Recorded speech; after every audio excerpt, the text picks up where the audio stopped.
So do you have 2020 vision? I certainly hope so. In this video, I will share with you 4 important things that I think will play a major role on South African property practitioners and the property market this year, 2020, and maybe even beyond. If you didn't know, I'm Deonta Blanche. I'm the operating partner of Keller Williams Eden, based in George. We cover the whole of the garden route, and we help more families move into homes and sell their homes than anybody else here. But first, let's look at the year 2019. Before we can look at 2020, I think we should recap the year that was. So we highlighted a few things, important things that we thought would play a role in the year 2019 and how they were bound to affect property agents like you and the property market last year. Where possible, I'm going to include a link for you to that video in the description below, but you can also go check it out. Not that video, that post, by the way. You can also check that post out on our blog, kweden.co.za, and you want to look for the post or navigate to the post called 5 Trends to Watch Out For in 2019. So one of the things that we identified to play a major role in the South African property market last year was obviously the South African general election. Like we expected, due to the uncertainty associated with the election, the South African property market unfortunately delivered very modest growth last year. This is not uncommon, of course, for an election year. But of course, there were also other things that played a role and affected the property market last year. All in all, having a very subdued effect on the growth, on the prospects for 2019. And it does look like it's set to continue this year in 2020 and beyond. So let's look at some of the things that we think will actually play a role on the South African property market in 2020 and, as I said, probably beyond. Number 1. And by the way, in this video, we're going to look at some of the challenges. In the next video, we'll look at the opportunities for savvy property practitioners like you. So, first challenge, number 1, the economy, the South African economy. My word, unfortunately, the South African property market, as well as the economy, continues to underperform. The first quarter of 2019 was a tough one. The whole of 2019 was probably a tough one, but in the first quarter of 2019, the South African economy contracted. It got smaller by no less than 3.2%. That was the biggest drop in the South African economy in one quarter since 2009. Now, that was the recession, or just after the recession. That was shortly after the National Credit Act. And a 3.2% drop in 2019 first quarter is a big one. It's substantial.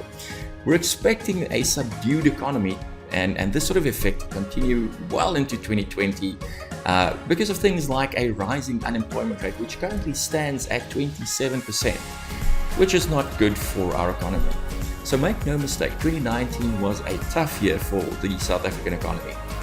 Looking at the numbers, as I said, it was one of our worst years since after the recession in 2019, with our real GDP growth sitting at a very small 0.1% for the whole of 2019. That is 0.1% growth for the South African economy last year. And as I said, we're expecting this to continue, but to pick up slightly to around 1% in 2020 and about 2% in 2021. Let's talk about number 2, South Africa as a destination, or South Africa Incorporated, South Africa's investment grade. Now, as we enter this new year, 2020, South Africa is still seen as a non-investment grade destination by both Standard & Poor's as well as Fitch, which are 2 of the 3 largest rating agencies. You've probably heard the talking heads on TV talking about the term junk status, throwing that term around. And it probably caused you some consternation whenever they did that. Same with me. I also got slightly concerned, but let's look at it. I think when there's concern, there is also opportunity. Keep in mind that foreign investment into South Africa has been changing for quite a while now. And in many ways, it has already changed quite significantly. Remember, South Africa is still regarded as an investment destination in the sense that we are seen as a gateway into Africa. I can't see that changing anytime soon. Foreign companies will still regard us as a gateway into Africa, a foothold, so to speak, into the continent. Further, I think we have an advanced banking structure. We have relatively good infrastructure with the roads and banks. We have a good corporate environment, and our legal systems still make makes South Africa one of the go-to investment destinations in Africa. Number 3, Eskom. Boy, this is a big one, and we have to keep our eyes on this. The South African government announced late last year that in order to continue to bail out this troubled utility, Eskom, in other words, to keep the country's lights on, the 2020 budget this year will be expanding to 6.5% of GDP. Now, that's the biggest expansion, the ballooning of the budget, so to speak, in more than a decade, or over a decade. So not only is the taxpayer, that's you and I, paying enormous amounts of money to keep Eskom afloat, the South African government also had to borrow an enormous amount of money from international lenders like the World Bank to keep Eskom going. Now, as you know, loans have to be repaid. And if the South African government happens to default at any stage on any of these loans, it will severely affect our ability to get funding from international creditors, of course. Luckily, there is some good news. Late last year, Eskom announced, or the South African government announced, that Eskom will have a new CEO. It's a guy by the name of Andre de Ruyter. He has good corporate experience, was the CEO previously of Nampak, the manufacturing and packaging company. And together with his management team, he already started late last year, December, to turn Eskom around. Now, he said that he will focus essentially on issues of governance and to fix the lack of financial management at Eskom. You might say it's the corruption there, but it is bad financial management as well, and that will then stabilize operations. So good luck, Andre. I really hope that you get this right. It is very important for the South African economy that you get it right indeed. Let's go to number 4, private property ownership. Now, this is another development that I think you need to keep an eye on. The ruling party, the ANC, has embarked on a process, as you know, as you might know, to change the constitution to, as they say, to clear up, to flesh out, and yes, indeed, to change Section 25 of the Constitution, the Bill of Rights of the Constitution, which currently deals with property ownership. Now, remember this, as a result of our complex history, South Africa has a very skewed relationship, or a very skewed property ownership structure. Some people have a lot of property and a lot of people have very little, and that's unfortunately skewed along racial lines because of our complex past. Now, transforming that reality into a more equal one is obviously absolutely necessary, and we all have to get behind that. Now, the pace of land transformation has been quite slow since the dawn of democracy, and this has been going since the dawn of democracy. Our government has subscribed to a sort of willing buyer, willing seller principle. When a piece of land is owned by somebody and that there's a land claim and the land claim is successful, the government goes and buys that piece of land if the landowner is willing to sell, and then they redistribute it to the successful land claimants.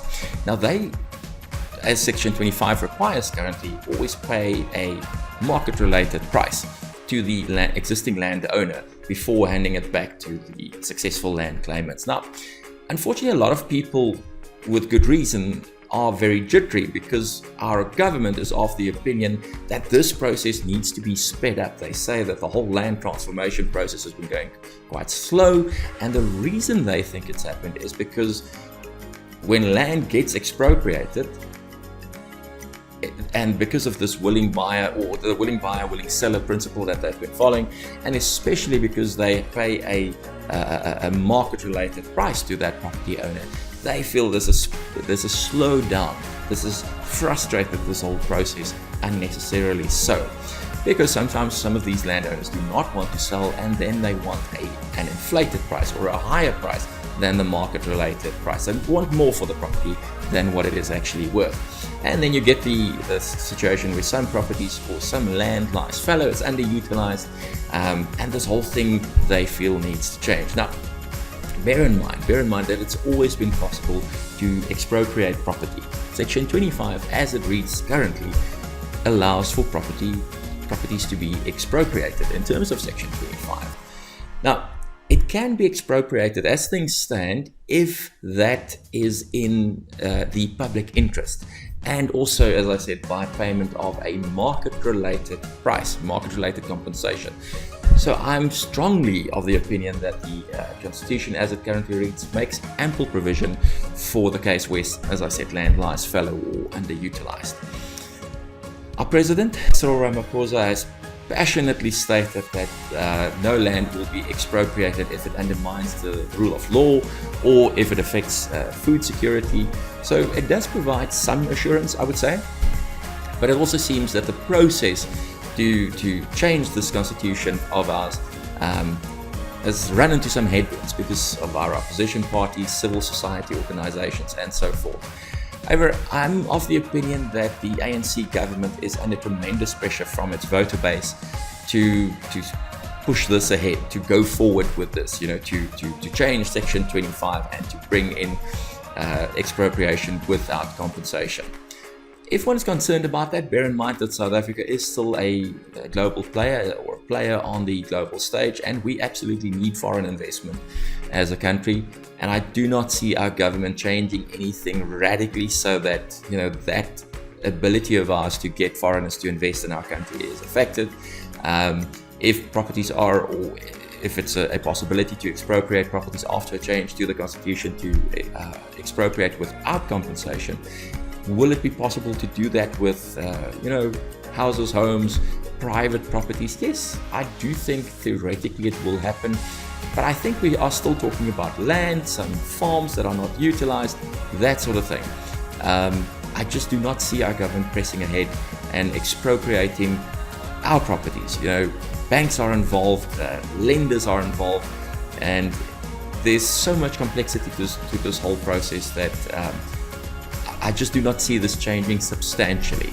And I think a lot of the consternation so far might be slightly misplaced, but it is something that we need to keep an eye on.